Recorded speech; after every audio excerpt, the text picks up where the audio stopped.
जय हिंद defence aspirants, welcome back again. This is Divyanshu Pandey.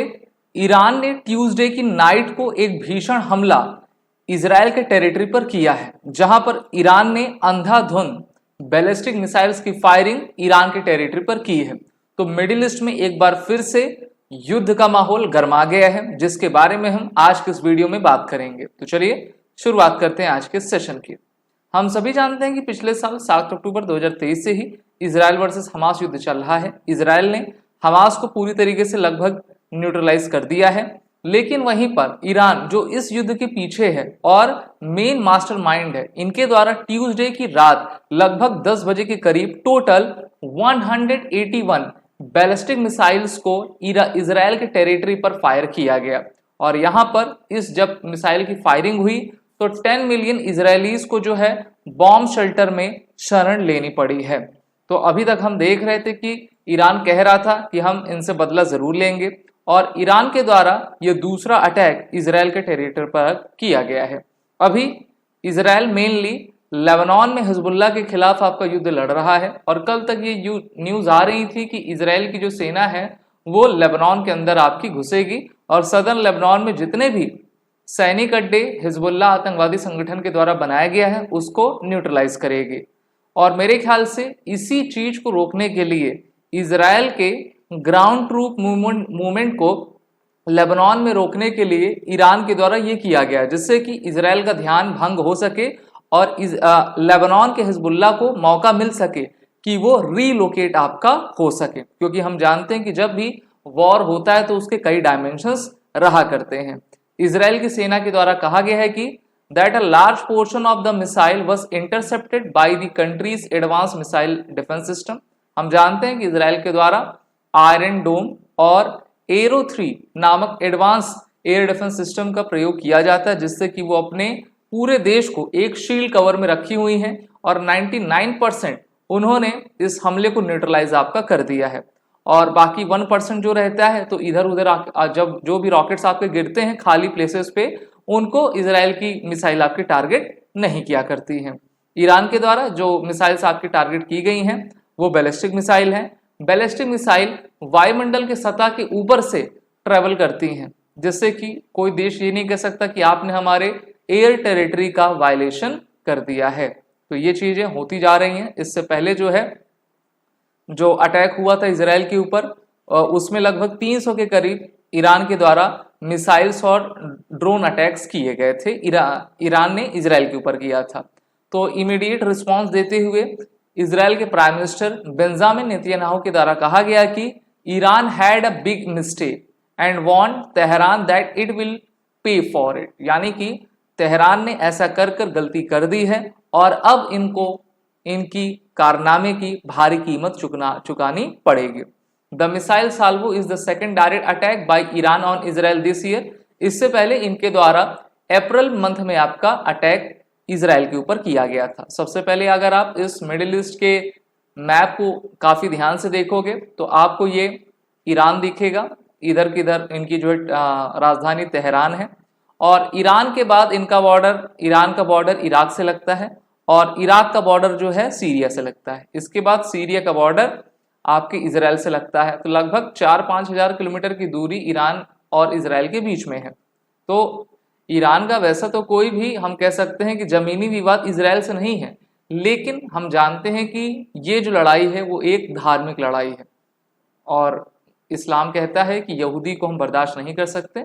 और इसी प्रकार से यहूदी जो है अपने आप को बचाने के लिए, जो उनको छोटी सी जमीन मिली है उसको बचाने के लिए वो लगातार प्रयत्न कर रहे हैं। इन्होंने गाजा स्ट्रिप में हमास को लगभग न्यूट्रलाइज कर दिया है, और अब ईरान ने जब देखा कि हमास हमारा पूरे तरीके से हट चुका है तो वो अपने 2 मेन एलाइज को लेकर आए हैं। पहला तो सदर्न लेबनान में रह रहे हिजबुल्लाह, और दूसरा यमन में आपके हौतीस के द्वारा। तो ये दोनों मिलकर इजराइल के ऊपर टारगेट कर रहे हैं। सीरिया के द्वारा भी ईरान जो है इजराइल के ऊपर टारगेट करवा रहा है, और अब ईरान ने डायरेक्टली अटैक इजराइल के टेरिटरी पर कर दिया है। इसी बीच अमेरिका ने ईरान को वार्निंग दे दी है कि वो काफी बड़े कंसिक्वेंसेस झेलेगा। अमेरिका के national security advisor Jake Sullivan के द्वारा कहा गया है कि we issued a stark warning to Iran stating that the missile strike represented a significant escalation and that there would be severe consequences. During a press briefing, White House civilian pledged that US would stand by Israel and support in any retaliatory measures. America ने पहले से Mediterranean सी में अपने aircraft carriers, युद्धक जहाज लगाए हैं, वहां पर यूके भी है और वो सभी जो है एक तरीके से इजराइल को सपोर्ट कर रहे हैं। और अगर यमन या फिर सीरिया, लेबनान या फिर ईरान की तरफ से जो भी मिसाइल्स आ रही हैं उनको सभी मिलकर न्यूट्रलाइज करते जा रहे हैं। Iran's missile attack on Tuesday was serious and will have consequences, Israeli military spokesperson said. तो एक तरीके से ये लड़ाई है और ये लड़ाई कोई पहली है नहीं। जब से इजराइल का उदय 1949 से हुआ है तब से लेकर आज तक ये युद्ध आपका होता गया है। पिछले साल 7 अक्टूबर का दिन था, एक साल होने वाले हैं इस युद्ध को, जहां पर हमास ने जो उनका मेरे ख्याल से वो फ्राइडे का दिन था पिछले साल, और इजराइल के लोग, यहूदी लोग अपना एक धार्मिक और कल्चर अपना फेस्टिवल मना रहे थे। उस बीच उन्होंने हमला किया, 1400 से अधिक इजरायली की उसमें आपकी मृत्यु हुई थी और इजराइल ने एक प्रकार का युद्ध हमास के खिलाफ छेड़ा हुआ था। इंटरनेशनल रिएक्शंस भी आ रहे हैं। यूनाइटेड नेशंस के सेक्रेटरी जनरल एंटोनियो गुटेरस के द्वारा कहा गया कि हम इस हमले की कड़ी निंदा करते हैं और कहते हैं कि इमीडिएट सीज फायर होना चाहिए। स्टेटमेंट में इनके द्वारा कहा गया है दिस मस्ट स्टॉप, अब तो इसको बंद ही होना चाहिए। We absolutely need a ceasefire, Guterres said in a statement. वहीं पर जॉर्डन, इराक, इजराइल के द्वारा अपने एयरस्पेस को क्लोज कर दिया गया जिससे कि फ्लाइट्स आपकी ना जा पाएं, क्योंकि आप जानते हो बैलिस्टिक मिसाइल जब भी हमले होते हैं तो अगर एक भी मिसाइल किसी भी एयरक्राफ्ट को लगेगी तो उसमें जितने भी लोग बैठे हैं वो जान से हाथ धो बैठेंगे। Neighbouring countries including Iraq and Jordan are bracing for further fall out with Iran back Iraqi militias threatening to target US bases. तो अमेरिका के बेसिस भी आपके यहाँ पर हैं। तो सीरिया ने कहा है और इराकी मिलिटेंट्स ने कहा है कि हम अमेरिका के बेसिस को अब टारगेट करना शुरू करेंगे। World leaders like UK prime minister Keir Starmer, UK defence secretary John Healey, prime minister of Australia Anthony Albanese, इनके द्वारा ईरान के इस हमले को जो है कंडेम किया गया और कहा गया कि इस प्रकार के हमले आपके नहीं होने चाहिए। अगर आप इस मैप से समझें और अगर मैं आपको बताने की प्रयास करूं तो यहाँ पर आप देख पा रहे हो कि जो भी हमला ईरान के ऊपर किया ईरान के द्वारा या फिर और भी देशों के द्वारा इजराइल के ऊपर किया जाता है तो 99% मिसाइल्स, रॉकेट्स को इजराइल इंटरसेप्ट कर लेता है, चाहे वो यमन के द्वारा आपके किए जाते रहो। सोचिए यमन सऊदी के साउथ में है और यमन जो है इनके ऊपर आपका हमले कर रहा है, या फिर आपका ईरान, इराक, सीरिया या फिर लेबनान के द्वारा आपका किया जा सके। तो इजराइल एक तरीके से चौतरफा युद्ध में आपका घिरा हुआ है।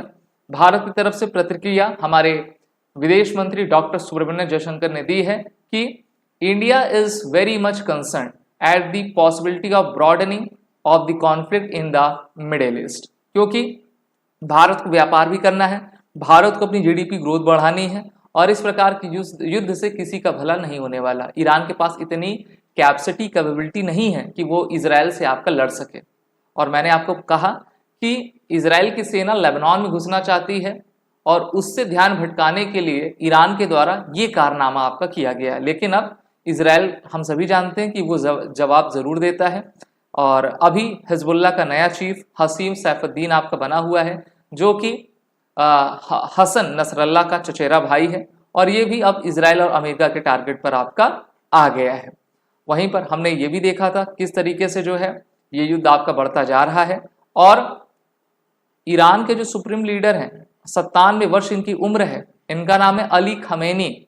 ये अंडरग्राउंड आपके हैं क्योंकि अब इनको डर है, इनके सिक्योरिटी फोर्सेस को डर है कि इजराइल ने जैसे आपके हिजबुल्लाह के जो कमांडर था, हमास का कमांडर था जिसका नाम खमैनी था, तो मेरे ख्याल से उसको हमने देखा था ना, ईरान में उसको आपका मारा गया था। पहले हमास के कमांडर को मारा गया, उसके बाद आपका इजराइल के कमांडर को, आपके लेबनान के कमांडर को मारा गया था हिजबुल्लाह में जो रह रहा था।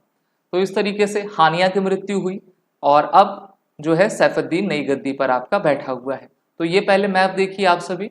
अगर आपको मैं बताने की प्रयास करूं तो यहाँ पर आपको मेडिटेरियन सी दिखेगा, ये गाजा स्ट्रिप थी, गाजा स्ट्रिप में आपका हमास रह रहा था। हमास को पूरी तरीके से इजराइल ने डिस्ट्रॉय कर दिया है। ये रफा बॉर्डर है और यहाँ पर जो गाजा के लोग रह रहे थे वो सभी आपके इस बॉर्डर पर तैनात मतलब आकर रुके हुए हैं, शेल्टर उन्होंने लिया हुआ है, लेकिन कोई भी मुस्लिम कंट्री उनको अपने देश में नहीं बुला रही है। और हिजबुल्ला और हमास ने पहले से ही 2 स्टेट सोल्यूशन के विरोध में अपनी सहमति जताई है।